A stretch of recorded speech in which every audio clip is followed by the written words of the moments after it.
Hello বন্ধুরা, আজ আমি কিভাবে ডুমুর রান্না করব সেই রেসিপি তোমাদের সাথে শেয়ার করছি। ডুমুর কিন্তু স্বাস্থ্যের পক্ষে খুব উপকার। সবার প্রথমে আমি ডুমুর ভালো করে ধুয়ে নুন হলুদ দিয়ে সিদ্ধ করে নিয়েছি। আজ আমি ডুমুর চিংড়ি মাছ দিয়ে করব। ডুমুর রান্না করার জন্য আমি সমস্ত উপকরণ রেডি করে নিয়েছি। হ্যাঁ, সবার প্রথমে আমি কড়াইতে তেল গরম হয়ে গেছে, আলুগুলো লাল লাল করে ভেজে নেব।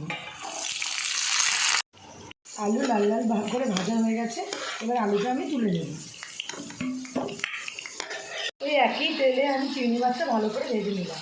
বন্ধুরা, চিংড়ি মাছ আর আলু কিন্তু আমার খুব সুন্দর করে লাল লাল করে ভাজা হয়ে গেছে। ওই একই তেলে সবার প্রথমে আমি জিরে, তেজপাতা, শুকনো লঙ্কা ফোড়ন দিয়ে দেবো। সবার প্রথমে আমি আদা বাটাটা দিয়ে দিই। আদার কাঁচা গন্ধ চলে গেছে, এবার আমি সব মশলা দিয়ে দেবো।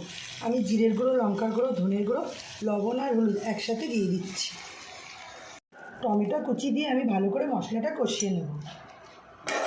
মশলা কষা হয়ে গেছে, এবার একে একে আমি সমস্ত কিছু দিয়ে দেবো।